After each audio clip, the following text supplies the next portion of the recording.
हम शिव को पाएं कैसे? भगवान को पाने के लिए हमें क्या करना पड़ेगा? एक बहन ने एक प्रश्न लिखा, श्री शिवाय नमस्तुभ्यम, मेरा नाम प्राची वैश्य है।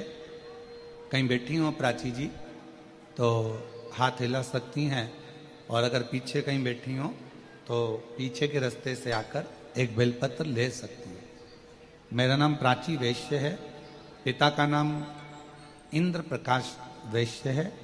हम शाहमऊ जिला अमेठी उत्तर प्रदेश के निवासी हैं। कहीं बैठी हो या पीछे कहीं बैठी हो तो एक बेलपत्र लेने के लिए पीछे से आ सकते हैं। बाबा, हमारा एक प्रश्न है।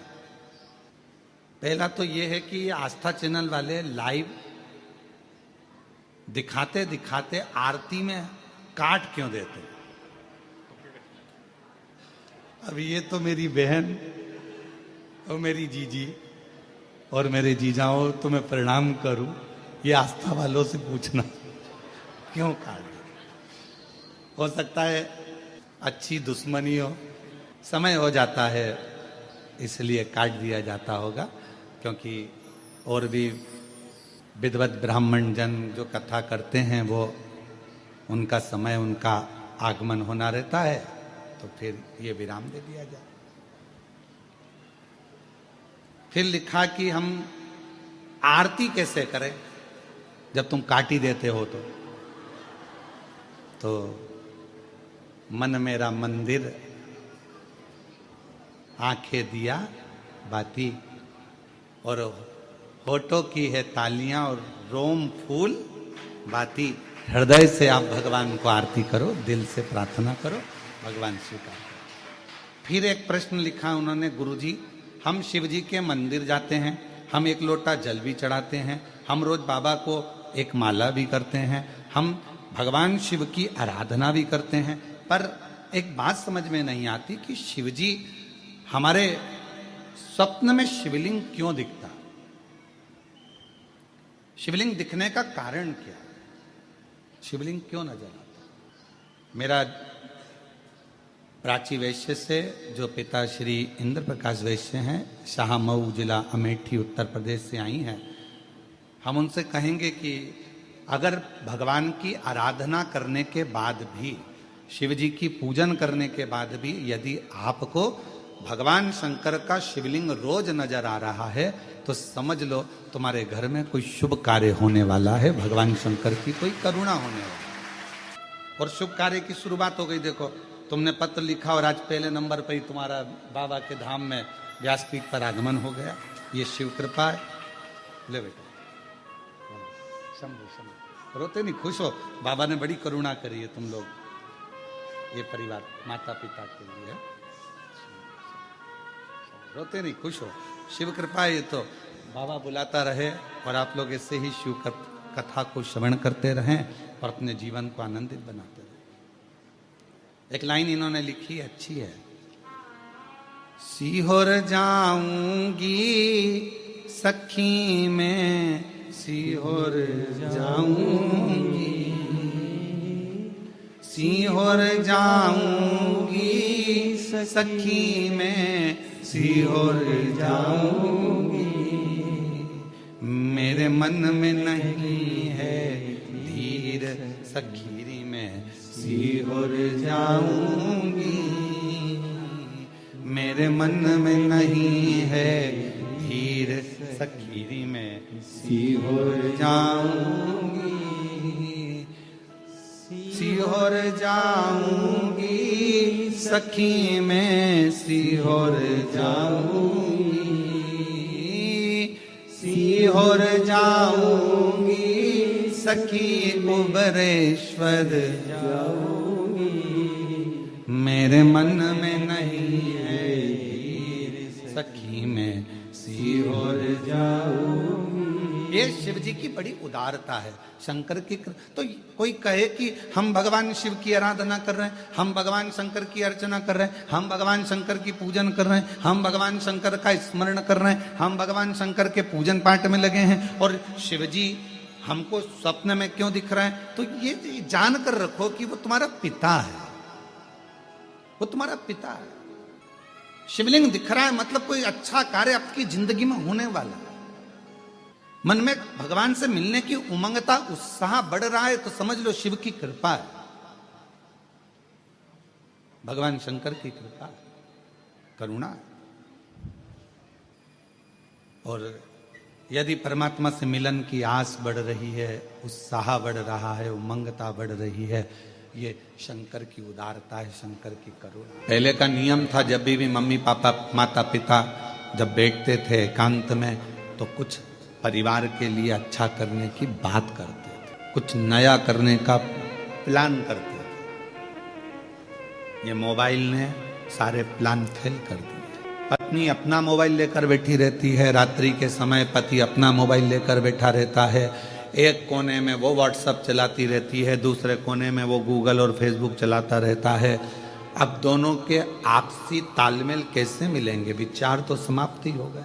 बच्चों के लिए कुछ नया सोचने का मन नहीं है, बस पढ़ रहे हैं बच्चे, पढ़ा रहे हैं, ठीक है, स्कूल गए हैं, चले गए हैं। जो है आपस में आप लोग एक दूसरे से कक्ष के अंदर कमरे में अगर मिले हो तो थोड़ी देर बैठकर बात तो करो कि हमको आगे की प्लानिंग क्या करना है, आगे क्या करना है। हमारा पूरा समय हम मोबाइल को दे दिए, व्हाट्सएप को और फेसबुक गूगल को दे दिए। कितने भी आपके फ्रेंड बना लो इंस्टाग्राम पर, कितने भी आपके फ्रेंड बना लो व्हाट्सएप पर, कितने भी आपके फ्रेंड बना लो फेसबुक पर, कितने भी आपके फ्रेंड बना लो गूगल पर, कितने भी आपके फ्रेंड बना लो आप पूरे मोबाइल पर याद रखना, जब बीमार पड़ोगे, हॉस्पिटल में पड़े रहोगे, पूरे मोबाइल का एक भी दोस्त तुम्हारे पास खड़ा हो तो बता देना खड़ी वो पत्नी ही रहेगी।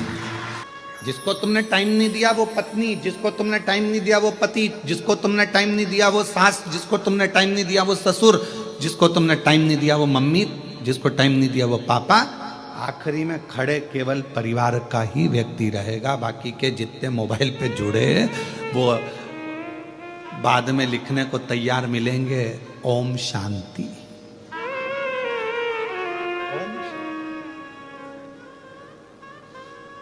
भैया तुम कहां चले गए?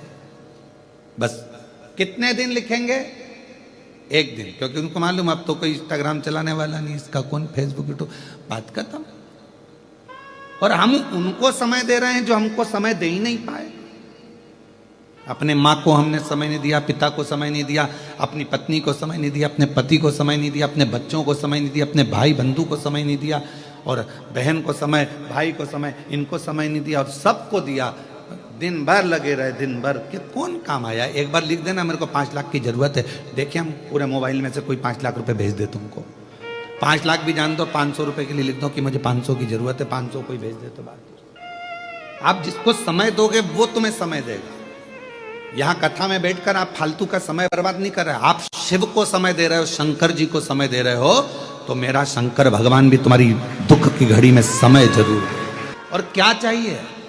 एक बच्चा अगर पड़ा हुआ है हॉस्पिटल में, अगर एक माँ पड़ी है, एक पिता हॉस्पिटल में पड़ा है, अंतिम सांसें चल रही है, तो क्या चाहिए उस समय पर? आप क्या बोलोगे डॉक्टर साहब को? डॉक्टर साहब थोड़ा सा देख लो ना, इनका अच्छा समय कर दो ना डॉक्टर साहब, थोड़ा सा समय और मिल जाए ना डॉक्टर साहब, इसको और थोड़ा समय। हम क्या मांग रहे हैं? समय।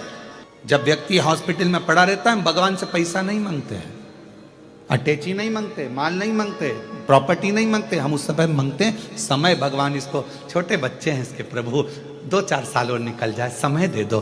भगवान भी कहेगा तूने अगर शिव पुराण में समय दिया है तो वो सारा समय मैं तुझे भी दूंगा, तू क्यों चिंता कर? तूने अगर मेरे मंदिर में समय दिया है, तूने मुझे समय दिया है, तो मैं तुझे दूंगा। एक नवीन नाम का एक लड़का था, ब्राह्मण पंडित कर्म करता था। नवीन उधर से भर के लाई, बहुत पुराना है, हमारे पास में रहा। फिर बाद में उसने अपने गांव चले गया और वहाँ उसने अपना कार्य चालू कर दिया, पंडित कर्म आदि, पूजन आदि का।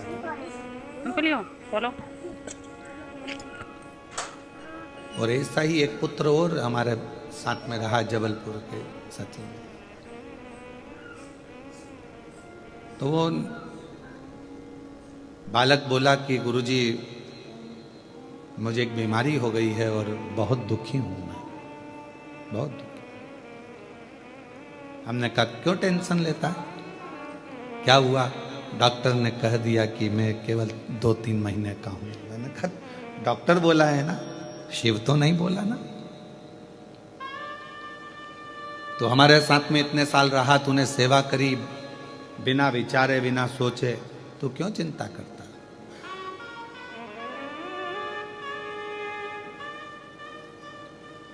क्यों सोचना? तूने उस पर भरोसा करा, उसकी सेवा करी है ना तूने, बीमारी आ भी गई ना, टेंशन मत ले। तूने उसकी सेवा करी है, डॉक्टर ने तुझे 2 महीने दिए हैं, पर तू हमारे साथ सेवा में कम से कम 4 साल रहा है, तो तेरे 4 साल तो बाबा कैसे भी बढ़ा कर ही रहेंगे, तू क्यों चिंता करता? अब ये 4 तो उसके थे, उसकी तरफ से जो तूने सेवा करी, और 4 गुरु की तरफ से, और 4 तेरी माता की तरफ से, और 4 तेरे पिता की तरफ से। और आज उस बच्चे को कई साल निकल गए और वो बेटा आज भी बड़ा स्वस्थ है और आनंद के साथ में सेवा। एक ऑपरेशन हुआ उसका, ऐसा नहीं कि ऑपरेशन नहीं हुआ, पर बाबा की कृपा से स्वस्थ हो गए। आपने कृष्णेश्वर बाबा को कितना समय दिया, आपने राम जी को कितना समय दिया, आपने शिव जी को कितना समय दिया, आपने भगवान को कितना समय दिया, वो समय पूरा काउंट होता है।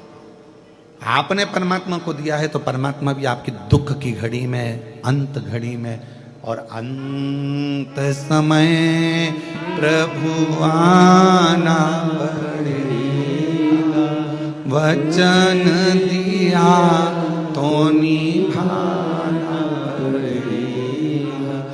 आए नाए प्रभु कुटुंब कबीला, अंत समय प्रभु आना पड़ेगा, वचन दिया तो निभाना पड़ेगा, अंत समय प्रभु आना पड़ेगा।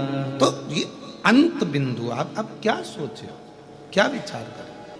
आपने दिया समय, हम फिर निवेदन करेंगे, कथा मोबाइल पर सुनो, हम मना नहीं करेंगे, टीवी पर सुनो खूब आनंद में, मोबाइल पर सुनो खूब आनंद में, पर रात्रि में आधा घंटा 1 घंटा जब अपनी पत्नी के साथ, अपने पति के साथ, अपने परिवार के साथ रहो, तब इस मोबाइल को स्विच ऑफ कर दो या साइलेंट कर दो, फ्लाइट मोड पे डाल दो और इसको ले जाके अपने एक कोने में रख दो। उसके बाद 1 घंटा अपने परिवार के साथ, अपने बच्चों के साथ, पत्नी, पति, माता, पिता, जिसको आपको समय देना है सबको दो। क्यों? क्योंकि कोई दुख की घड़ी आएगी तो मोबाइल के मित्र तुम्हारे